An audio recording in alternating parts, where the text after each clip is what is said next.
Good morning to all of you student.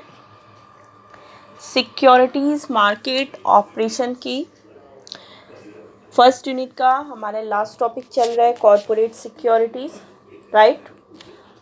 Corporate securities में हमने equity shares study किया, preference shares, bonds, debentures. Next topic है आपका corporate securities के बाद डेरिवेटिव्स। ओके, नेक्स्ट टॉपिक है डेरिवेटिव्स, जो कि आपका फर्स्ट यूनिट का लास्ट टॉपिक है। लास्ट क्लास में हम लोगों ने प्रेफरेंस शेयर्स के मेरिट्स एंड डिमेरिट्स स्टडी किए हैं सॉरी।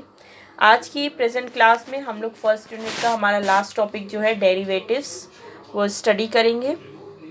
ओके, तो आज हम स्टडी करने वाले हैं आज की प्रेजेंट क्लास में मीनिंग ऑफ डेरिवेटिव्स। डेरिवेटिव्स क्या होते हैं हिंदी में?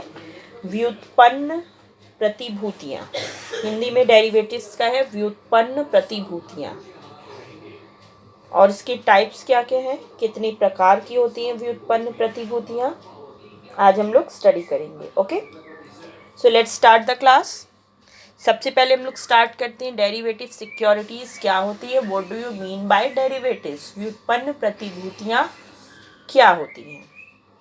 सो लेट्स स्टार्ट।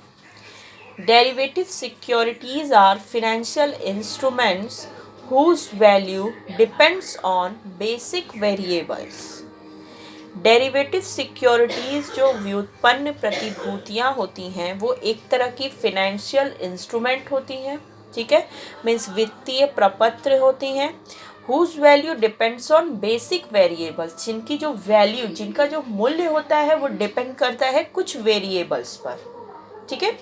कुछ वेरिएबल्स ऐसे होते हैं उन पर उनकी वैल्यू डिपेंड करती है, ठीक है। मीन्स डेरिवेटिव सिक्योरिटीज़ एक तरह की फिनेंशियल इंस्ट्रूमेंट्स है जिसकी वैल्यू कुछ वेरिएबल्स पर डिपेंड करती है, मीन्स जिसका मूल्य कुछ वेरिएबल्स पर निर्भर करता है। वो वेरिएबल्स क्या होते हैं?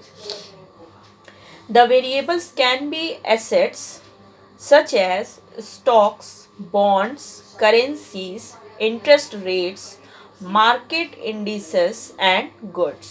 ओके, ये जो वेरिएबल्स होते हैं वो आपके एसेट्स होते हैं, मीन्स संपत्ति होती हैं, ठीक है। वो संपत्ति क्या क्या हो सकती हैं? सच एज स्टॉक्स हो सकते हैं, उसमें शेयर्स, बॉन्ड्स होते हैं, बॉन्ड्स पर, करेंसीज मीन्स मुद्रा, इंटरेस्ट रेट्स ब्याज दर, मार्केट इंडिसियस मीन्स बाजार सूचकांक, एंड गुड्स और माल, ठीक है।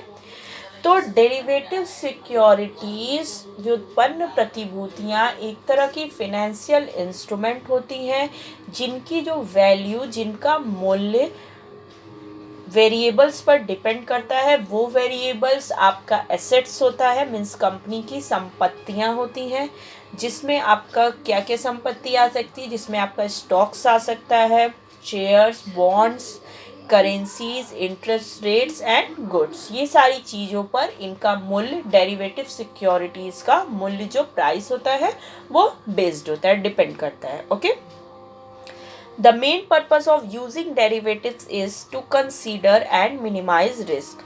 मेन पर्पस क्या होता है डेरिवेटिव्स यूज़ करने का? मीन्स कोई भी कंपनी जब डेरिवेटिव्स यूज़ करती है, व्युत्पन्न प्रतिभूतियों का प्रयोग क्यों करती है? Because of to consider and minimize risk, means risk को कम करने के लिए। कोई भी कंपनी, जॉइंट स्टॉक कंपनी, अपने रिस्क को, अपने जोखिम को कम करने के लिए डेरिवेटिव्स मीन्स व्युत्पन्न प्रतिभूतियों का प्रयोग करती है। Okay, it is achieved by ensuring against price movements, creating favorable conditions for speculations and getting access to hard to reach assets or markets.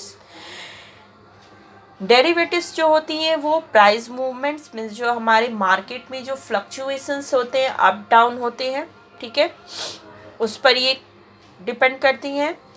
यहाँ पे जो भी आपका स्पेकुलेशंस होता है शेयर बाज़ार में, मीन्स जो सट्टाबाजी होती है शेयर बाज़ार में, वो डेरिवेटिव्स इसके लिए एक फेवरेबल कंडीशंस क्रिएट करती हैं। मीन्स डेरिवेटिव सिक्योरिटीज़ जो होती हैं उसके थ्रू ही आपका स्पेकुलेशन शेयर मार्केट में होता है, ठीक है। Formerly, derivatives were used to ensure balanced exchange rates for goods traded internationally. Derivatives को कभी कभी इसलिए भी यूज़ किया जाता है कि जो इंटरनेशनल लेवल पे जो आपका एक्सचेंज रेट होता है, जो आपकी विनिमय दर होती है, उस विनिमय दर को बैलेंस करने के लिए, मीन्स उसमें संतुलन बनाने के लिए डेरिवेटिव्स को यूज़ किया जाता है. Okay. International traders needed an accounting system to log their different national currencies at a specific exchange rate. International जो ट्रेडर्स हैं वो बहुत सारे अकाउंटिंग सिस्टम भी यूज़ करते हैं डिफरेंट करेंसीज के लिए, उनके एक्सचेंज रेट को स्टेबल करने के लिए, जहाँ पे आपकी डेरिवेटिव्स जो है एक इम्पॉर्टेंट रोल प्ले करती है. क्लियर है? तो ये है आपके डेरिवेटिव्स, मीन्स ये आपकी व्युत्पन्न प्रतिभूतियाँ क्या होती हैं. आई थिंक आपको क्लियर हो गया होगा कि व्युत्पन्न प्रतिभूतियाँ क्या होती हैं. एक बार फिर से बता देती हूँ. डेरिवेटिव सिक्योरिटीज़ एक तरह का फिनेंशियल इंस्ट्रूमेंट है जिसके थ्रू भी मनी से रिलेटेड वर्क किया जाता है. डेरिवेटिव सिक्योरिटीज़ की जो वैल्यू, जिनका मूल्य होता है, वो डिपेंड करता है कंपनी के एसेट्स पे, जिसमें आपका stocks, bonds, interest rate, currencies, goods, ये सारी चीज़ें इंक्लूड होती हैं. क्लियर है? Okay. So let's start. Types of derivative securities. Derivative securities के कुछ प्रकार होते हैं. व्युत्पन्न प्रतिभूतियाँ निम्नलिखित 4 प्रकार की होती हैं. There are 4 main types of derivative securities, जिसमें आपका फर्स्ट है futures. Types of derivative security में फर्स्ट है फ्यूचर्स, हिंदी में वायदा. सेकंड है आपका फॉरवर्ड्स, हिंदी में अग्रिम. थर्ड है आपका ऑप्शंस. थर्ड पॉइंट है ऑप्शंस, हिंदी में विकल्प. And fourth and last point is swaps. Swaps Hindi में स्वैप ही बोलते हैं इसको. ओके. तो ये आपका 4 टाइप्स ऑफ डेरिवेटिव सिक्योरिटीज़ है. सो let's start. Types of derivative securities क्या क्या होती हैं. इसमें आपकी डेरिवेटिव सिक्योरिटीज़ जो भी कंपनी मार्केट में इशू करती है, शेयर मार्केट में, ये भी एक चीज़ ध्यान दीजिए कि जो डेरिवेटिव सिक्योरिटीज़ है वो भी आपकी शेयर मार्केट के लिए ही है, क्योंकि जस्ट लाइक ये एक कॉरपोरेट सिक्योरिटी, ये भी आपकी एक निगम प्रतिभूति है. Securities market means share market में ट्रेडिंग करने के लिए कंपनियां डेरिवेटिव्स का यूज़ भी करती हैं. और डेरिवेटिव्स एक फेवरेबल कंडीशन आपका क्रिएट करता है शेयर मार्केट में स्पेकुलेशन के लिए, सट्टेबाजी के लिए. ठीक है. जिसमें कि आपके 4 प्रकार के डेरिवेटिव सिक्योरिटीज़ होती हैं. 4 तरह से इनके ये जो इनके टाइप्स हैं, इसके थ्रू कोई भी कंपनियां सिक्योरिटीज़ मार्केट में, शेयर मार्केट में डीलिंग करती हैं. ठीक है. उसमें सबसे फर्स्ट पॉइंट है आपका फ्यूचर्स. फ्यूचर्स हिंदी में है वायदा, हिंदी में वायदा. सो let's start. First point, futures also called futures contracts is an agreement between 2 parties for the purchase and delivery of an asset at an agreed upon price at a future date. Okay. Future also called future contracts. Futures जो आपका वायदा है उसे वायदा contract means वायदा अनुबंध भी कहते हैं, फ्यूचर कॉन्ट्रैक्ट भी बोलते हो आप. ये क्या है? ये एक तरह का एग्रीमेंट होता है, साझेदारी होती है बिटवीन 2 पार्टीज, दो पक्षों के बीच में, for the purchase and delivery of an assets means किसी भी संपत्ति को खरीदने और उनकी डिलीवरी के लिए 2 पक्षों के बीच में ये एक एग्रीमेंट होता है कि at an agreed price up the future date means एक जो प्राइस होता है दोनों पक्षों के बीच में डिसाइड होता है कि पर्टिकुलर इस प्राइस पे हम लोग फ्यूचर डेट में, जो फ्यूचर का इसमें डेट डिसाइड होता है उस पर हम लोग इसका एक्सचेंज करेंगे. फिर से एक बार देखिए, बता देती हूँ. फ्यूचर कॉन्ट्रैक्ट मीन्स वायदा अनुबंध क्या होता है कि जब भी कोई दो पार्टी, ठीक है, दो पक्ष अपने आपस में एक एग्रीमेंट करते हैं कि पर्टिकुलर इस फ्यूचर के डेट पर, जैसे कि मान लीजिए अभी क्या चल रहा है, अप्रैल चल रहा है, तो हम लोग जुलाई के किसी एक स्पेसिफाइड डेट पर एक आपका अग्रीड प्राइस होगा जो आपस में आप लोग डिसाइड करेंगे कि ये एक पर्टिकुलर इस रेट पे हम लोग इस एसेट्स को आपस में परचेज और डिलीवरी करेंगे। ठीक है, जैसे कि मान लीजिए पार्टी ए और पार्टी बी है, ठीक है, दो पार्टी यहाँ पे ए और बी।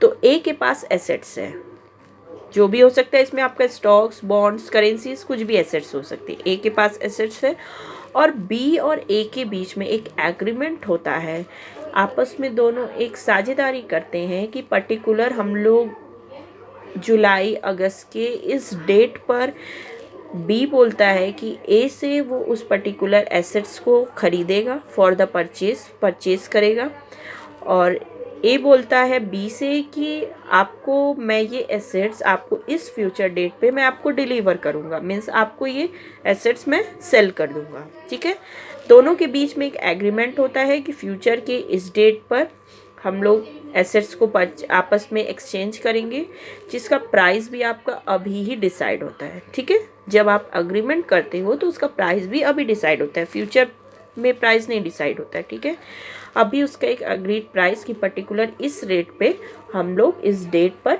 इस एसेट्स को एक्सचेंज करेंगे। तो यही है आपका future contract. Okay, futures are traded on an exchange with the contracts already standardised. Futures जो ट्रेडेड होते हैं, जो उनकी डीलिंग होती है वो एक्सचेंज में होती है, मीन स्टॉक एक्सचेंज, जो स्टॉक एक्सचेंज में या फ्यूचर्स चलता है, इसमें इसकी डील, इसका नाम ही है फ्यूचर, मतलब नेम से ही देखिए क्लियर है कि एग्रीमेंट आपका अभी होगा, बट जो डिलीवरी का काम होगा, जो हम लोग एसेट्स को एक्सचेंज करेंगे, परचेज करेंगे, वो हम लोग फ्यूचर की किसी डेट पे करेंगे, इसीलिए इसका नाम ही है फ्यूचर्स। ठीक है, in a future transaction the parties involved must buy or sell the underlying assets। yes, future में जो भी आपका इसका डेट होगा उस पर वो पार्टी उस पर्टिकुलर एसेट्स को बाय और सेल खरीदेगी, मीन्स खरीदेगी और बेचेगी।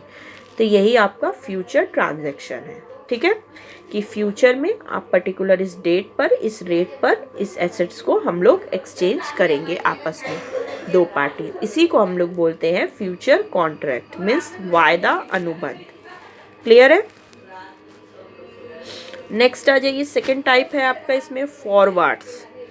सेकेंड टाइप है फॉरवर्ड्स। ये क्या होते हैं? Forward also called as forward contracts.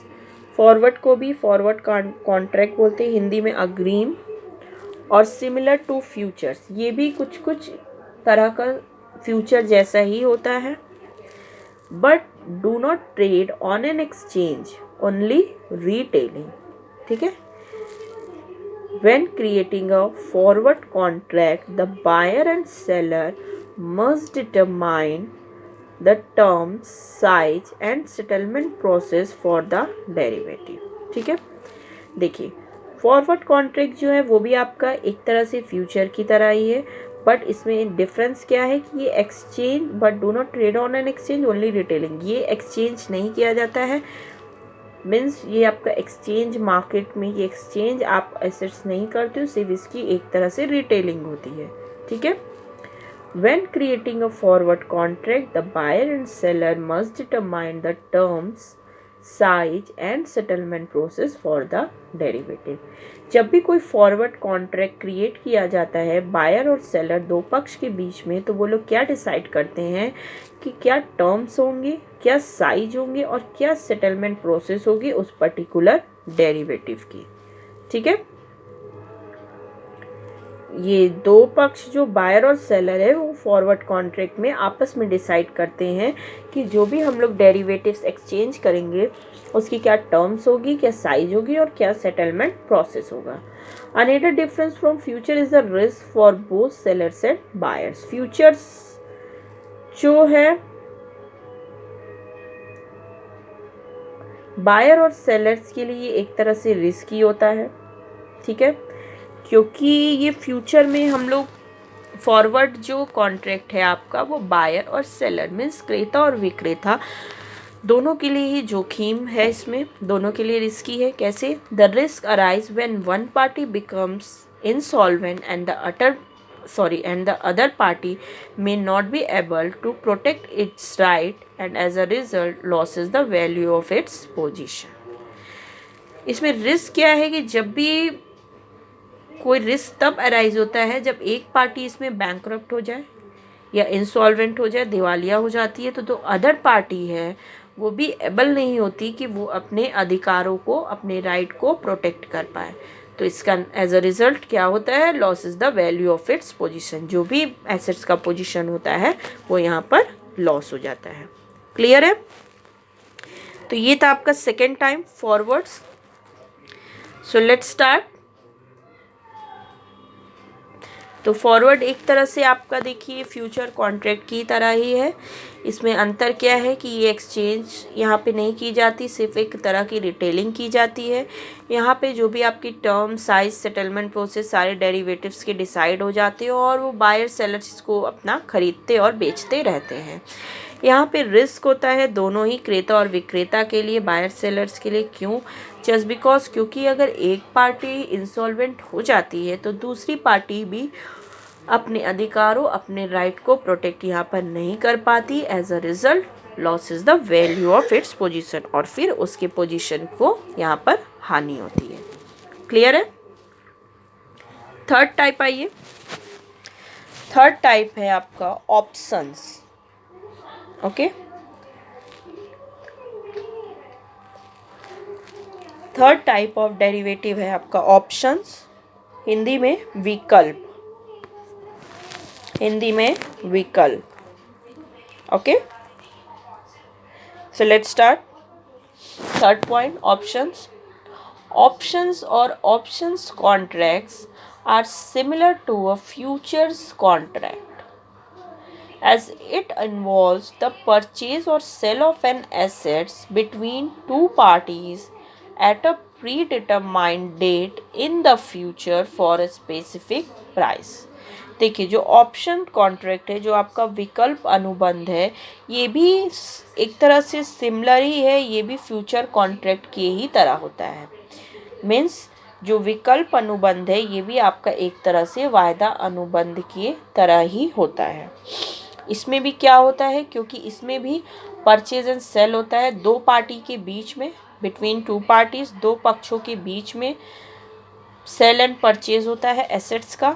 ठीक है, मीन्स संपत्ति की खरीदारी और बिक्री होती है दो पक्षों के बीच में at a predetermined date, जो कि आप पहले से एक डिटरमाइंड डेट किए रहते हो, पहले से आप डेट डिसाइड किए रहते हो इन द फ्यूचर में कि हमको इस पर्टिकुलर डेट पर ये आप एसेट्स को परचेज एंड सेल करना है फॉर ए स्पेसिफिक प्राइस, और उसका जो पर्टिकुलर प्राइस क्या होगा ये भी पहले से ही आपका डिसाइड होता है।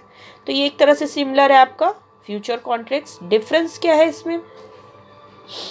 The key difference between the two types of contracts is that with an option, the buyer is not required to complete the action of buying or selling।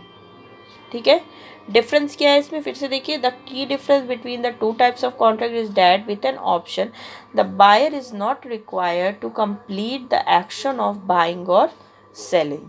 ठीक है, इसमें दो पक्षों के बीच में डिसाइड हो गया कि पर्टिकुलर फ्यूचर के इस डेट पर हम लोग इस एसेट्स को एक्सचेंज करेंगे, पर्टिकुलर आपका ये प्राइस हो गया। ठीक है, इसमें डिफरेंस क्या है कि ये जस्ट लाइक फ्यूचर कॉन्ट्रैक्ट है। फ्यूचर और ऑप्शन में डिफरेंस क्या है कि जो ऑप्शन कॉन्ट्रैक्ट है यहाँ पे आपका the buyer is not required to complete the action of buying और सेलिंग। यहाँ पर क्रेता को ज़रूरत नहीं होती है कि वो अपने एक्शन मीन्स वो अपने काम को, बाइंग और सेलिंग के प्रोसेस को वो कंप्लीट करे। ठीक है, मीन्स इन फ्यूचर अगर वो उस बाइंग और सेलिंग के लिए वो डिनाई भी कर सकता है। तो यहाँ पर ऑप्शन कॉन्ट्रैक्ट में यही है कि buyer is not required to complete the action of buying. Buyer के लिए ज़रूरी नहीं है कि वो बिक्री और ख़रीदारी के अपने वर्क को पूरा करे। ओके, क्लियर है? ये था आपका third type of derivatives. Let's start 4 types swaps. 4 types of derivative security है swaps, हिंदी में भी swap. Okay, so let's start 4 types. Swaps involve the exchange of one kind of cash flow with another. Swap में क्या होता है? Swap में एक तरह की कैश फ्लो का आपका एक्सचेंज होता है दूसरे व्यक्ति से. देखिए ये डिफरेंट है आपका फ्यूचर और फॉरवर्ड से. यहाँ पर एक्सचेंज होती है one kind of cash flow with another. For example, an interest rate swap enables a trader to switch to a variable interest rate loan from a fixed interest loan और vice versa. ठीक है, तो swaps में क्या है? यहाँ पर आपका एक्सचेंज होता है एक तरह का कैश फ्लो दूसरे पार्टी से.